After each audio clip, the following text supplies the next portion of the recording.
जब भी बुद्धिमत्ता, चतुराई और हाजिर जवाबी की बात होती है तो सबसे पहला नाम बीरबल का आता है।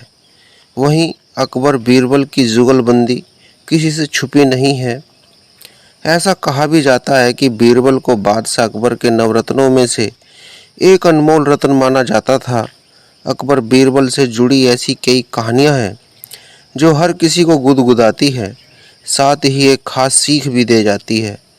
अकबर बीरबल की कहानियां हमेशा से सभी के लिए प्रेरणादायक रही हैं।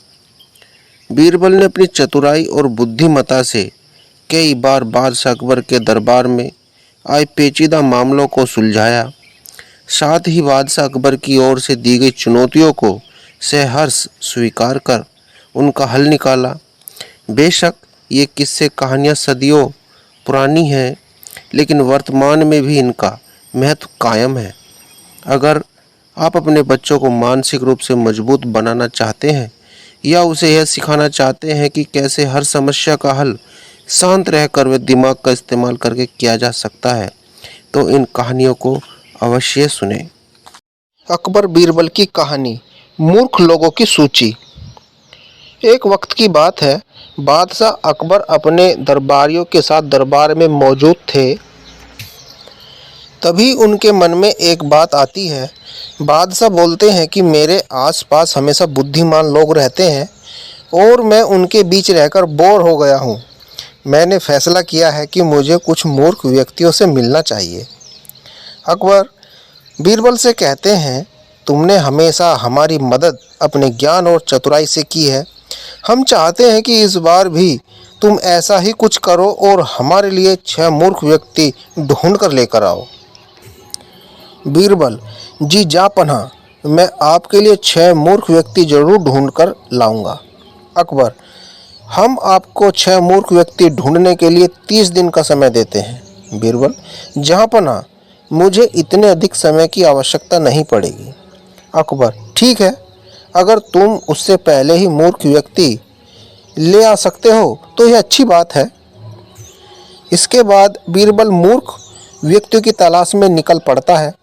बीरबल रास्ते में पूरा समय इसी सोच में था कि उसे वो मूर्ख लोग कहाँ मिलेंगे। तभी उसे गधे पर बैठा एक आदमी दिखाई देता है जो सिर पर घास की गठरी रखे हुए था। बीरबल ने तुरंत घोड़ा रोका और उससे उसकी पहचान पूछने लगा। बीरबल, कौन हो तुम और ऐसे गधे पर बैठकर और घास अपने सिर पर लेकर क्यों जा रहे हो? व्यक्ति, मैं रामू हूँ और मेरा गधा कमज़ोर व थका हुआ है, इसलिए गधे का बोझ कम करने के लिए मैंने घास की गठरी अपने सिर पर रखी है। अर्थात रामू गधे पर बैठा हुआ है और अपने सिर पर घास की गठरी रखे हुए है। यह सुनकर बीरबल सोचता है कि मुझे पहला मूर्ख व्यक्ति मिल गया। फिर बीरबल उससे कहता है कि तुम जानवरों के बारे में इतना सोचते हो, इसलिए मैं तुम्हें बादशाह अकबर से इनाम दिलवाऊंगा। यह कहकर बीरबल उस व्यक्ति को अपने साथ चलने के लिए कहता है। इनाम की बात सुनकर रामू बीरबल के साथ हो लेता है। बीरबल और रामू कुछ दूर चले ही थे कि बीरबल को 2 व्यक्ति आपस में लड़ाई करते हुए दिखाई दिए। बीरबल उन दोनों व्यक्तियों को लड़ने से रोकता है और उनसे पूछता है कि तुम दोनों कौन हो और किस बात के लिए लड़ रहे हो? पहला व्यक्ति, जनाब मेरा नाम चंगू है।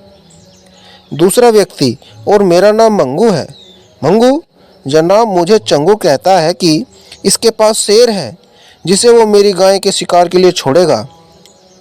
चंगू, हाँ मैं ऐसा ही करूँगा और मुझे बहुत मज़ा भी आने वाला है। बीरबल, कहाँ है तुम दोनों की गाय और शेर? मंगू, जनाब जब भगवान हमें वरदान देने आएंगे तो मैं उनसे गाय मांगूंगा और चंगू शेर मांगेगा जिसे यह मेरी गाय पर छोड़ने की बात कर रहा है। बीरबल, अच्छा यह बात है। उनकी बातें सुनकर बीरबल समझ गया कि उन्हें 2 और मूर्ख व्यक्ति मिल गए हैं। बीरबल इनाम की बात कहकर उन्हें भी अपने साथ ले लेता है। उन तीनों को लेकर बीरबल अपने घर पहुंचता है और फिर सोचने लगता है कि बाकी के मूर्ख व्यक्ति कहां से ढूंढ कर लाऊं। बीरबल उन तीनों मूर्खों को अपने घर में ही रहने के लिए कहकर बाहर चला जाता है। जब बीरबल और मूर्ख लोगों को ढूंढने के लिए बाहर आता है तो उसे एक व्यक्ति दिखाई देता है जो कुछ ढूंढता रहता है। बीरबल उसके पास जाकर पूछता है कि आप क्या ढूंढ रहे हो?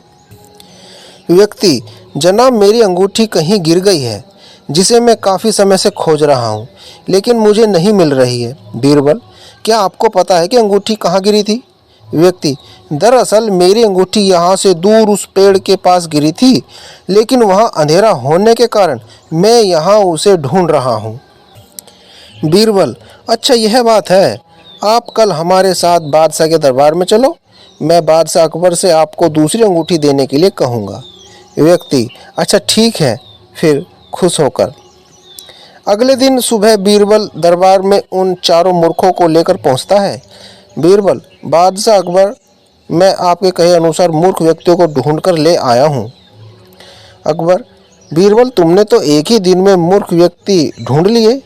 क्या हमारे राज्य में मूर्खों की संख्या अधिक है और तुम यकीन के साथ कह सकते हो कि ये व्यक्ति मूर्ख हैं?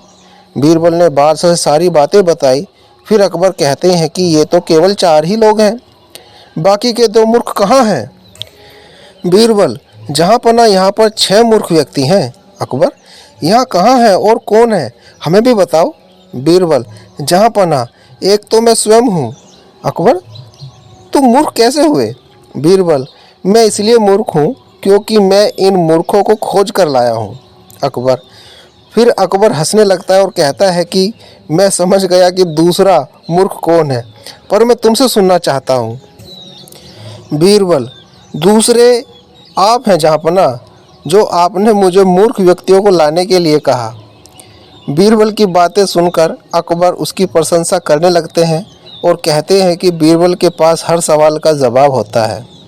तो दोस्तों, इस कहानी से हमको ये सीख मिलती है कि दिमाग और चतुराई से हर मुश्किल काम आसान हो सकता है, लेकिन ऐसे कामों में अपना कीमती समय व्यर्थ नहीं करना चाहिए जिसका कोई मतलब ही ना हो।